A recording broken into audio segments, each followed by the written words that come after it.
ওয়াকফ আইনের প্রতিবাদ। মুর্শিদাবাদের একাধিক এলাকায় অশান্তি, গাড়ি বাড়ি দোকানে আগুন, লুট। সুতি শামশেরগঞ্জে দুদিনে গুলিবিদ্ধ ৩।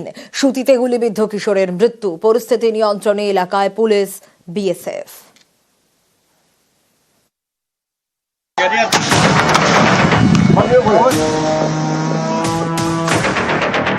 পুড়ে খাক সরকারি বাস।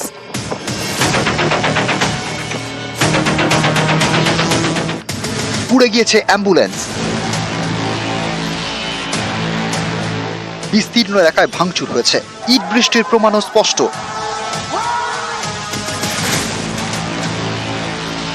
এসব ছবি মুর্শিদাবাদের একাধিক এলাকার। ওয়াকফ আইনের প্রতিবাদে শুক্রবার উত্তেজনা ছড়ায় মুর্শিদাবাদের সুতি শামশেরগঞ্জে।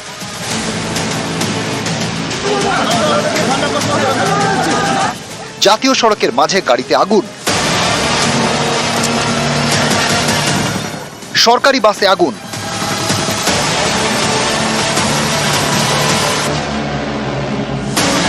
একাধিক গাড়ি এবং বাইকে আগুন লাগিয়ে দেওয়া হয়।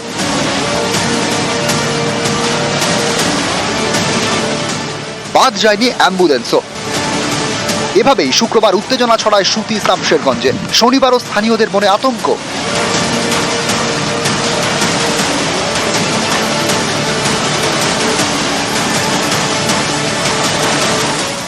আমার বাস চোখের সামনে ভাঙছে, দেখছি, কিছু করতে পারছি না।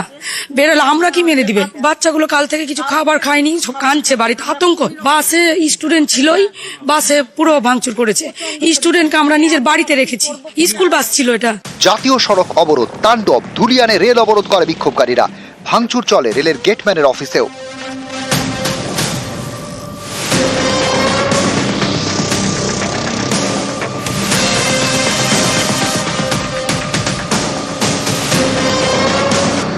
ভেঙে ফেলা হয় রেল গেট, জ্বালিয়ে দেওয়া হয় রেল কর্মীর বাইক। স্টেশন মাস্টারকে বলে আমরা নিজের প্রাণ বাঁচানোর জন্য আমরা বেরিয়ে গেছিলাম। আমার ডিউটি শেষে মনোজ কুমার সাহু বলে একজন ছিল, সেও কিন্তু প্রাণ ভয়ে পালিয়ে গেছে। সে কিন্তু এখানে ছিল আমার সাথে আর কি। বিক্ষোভ অবরোধের সঙ্গে শুক্রবার লুটপাটও চলে মুর্শিদাবাদের বিস্তীর্ণ এলাকায়। ধুলিয়ানের এক শপিং মল লুট করে বিক্ষোভকারীরা।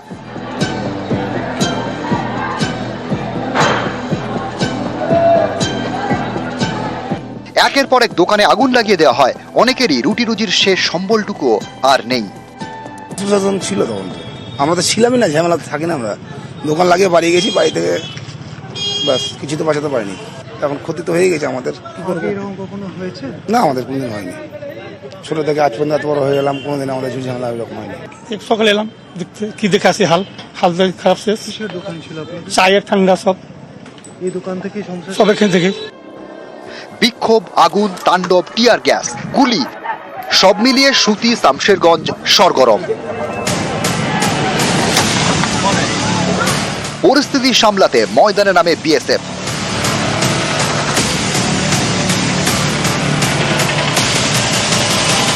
শনিবার জাতীয় সড়ক স্বাভাবিক। প্রণব বন্দ্যোপাধ্যায়, অমিত সরকার, নিউজ 18 বাংলা।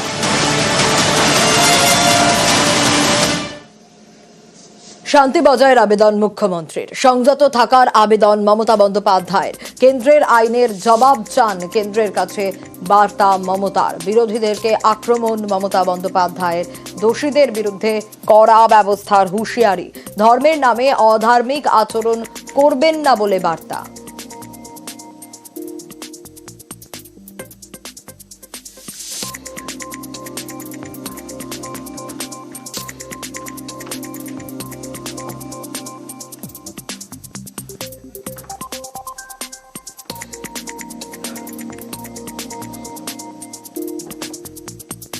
কেন্দ্রীয় স্বরাষ্ট্র সচিব, মুখ্য সচিব ভিডিও কনফারেন্স। মুর্শিদাবাদের অশান্তি নিয়ে আলোচনা দুজনের মধ্যে। রাজ্য পুলিশের ডিজির সঙ্গেও ভিডিও কনফারেন্স। ওয়াকফ আইনের প্রতিবাদে অশান্ত মুর্শিদাবাদ, আর অশান্ত মুর্শিদাবাদে কেন্দ্রীয় স্বরাষ্ট্র সচিব ও মুখ্য সচিবের ভিডিও কনফারেন্স। মুর্শিদাবাদের অশান্তি নিয়ে দুজনের মধ্যে আলোচনা। রাজ্যের নজরে আরো দুটি জাল ওষুধ। একটির নাম সার্টেন, আরেকটি লেভেপিল। এই দুটি ওষুধ জাল করে বিক্রির অভিযোগ। উল্টোডাঙ্গা মুচিপাড়া এলাকায় অভিযান ড্রাগ কন্ট্রোলের অফিসারদের। দুটি গোডাউন সিল করা হয়েছে।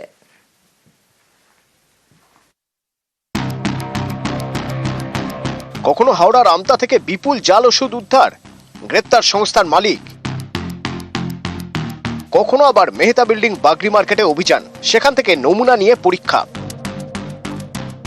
রাজ্য ড্রাগ কন্ট্রোল অফিসারদের নজরে এবার দুটি ওষুধ, এক সার্টিন আর একটি লেভিপিল। অভিযোগ, উত্তরপ্রদেশে এই দুই ওষুধের জাল করা হয়, সেখান থেকে আসে কলকাতায়। কলকাতায় এই দুই ওষুধের তেমন চাহিদা নেই। বিহার, ওড়িশা এবং ঝাড়খণ্ডে সার্টিন, লেভিপিলের ব্যাপক চাহিদা, তাই কলকাতা থেকে এইসব রাজ্যে ওষুধ পাঠানো হচ্ছে বলে অভিযোগ। শুক্রবার বিকেলে ময়দানে নামেন ড্রাগ কন্ট্রোলের অফিসাররা। উল্টোডাঙ্গার মুচিপাড়া এলাকার দুটি হোলসেল সংস্থার গোডাউনে তল্লাশি চালান। প্রাথমিক তদন্তে জাল ওষুধ বিক্রির প্রমাণ মেলে। এরপরেই দুটি গোডাউন সিল করে দেন ড্রাগ কন্ট্রোলের অফিসাররা। এই দুটি সংস্থার লাইসেন্সও বাতিল করতে চলেছে রাজ্য। উত্তরপ্রদেশের কোন এলাকা থেকে জাল ওষুধ কলকাতায় আসছে তার হদিশ পেয়েছেন রাজ্যের ড্রাগ কন্ট্রোলের অফিসাররা। এ নিয়ে উত্তরপ্রদেশ সরকারকে চিঠি দিয়েছে রাজ্য। যে ওষুধ সংস্থা জাল ওষুধ তৈরি করেছে তাদের ডেকে পাঠানো হয়েছে। সতর্ক করে জানানো হয়েছে বিহার, ওড়িশা এবং ঝাড়খণ্ড প্রশাসনকেও। রাজ্যের ড্রাগ কন্ট্রোল অফিসাররা দুই সংস্থায় অভিযান চালালো, গোডাউন সিল করলো এবং আগামী দিনে তাদের লাইসেন্সও বাতিল করতে চলেছে রাজ্য স্বাস্থ্য দপ্তর। ক্যামেরায় সুমন বোসের সঙ্গে সোমরাজ বন্দ্যোপাধ্যায়, নিউজ 18 বাংলা, কলকাতা। ইসলামপুরে মোরগাঁওয়ে সেতু তৈরি হলেও যাতায়াতের সমস্যাটা কিন্তু মেটেনি।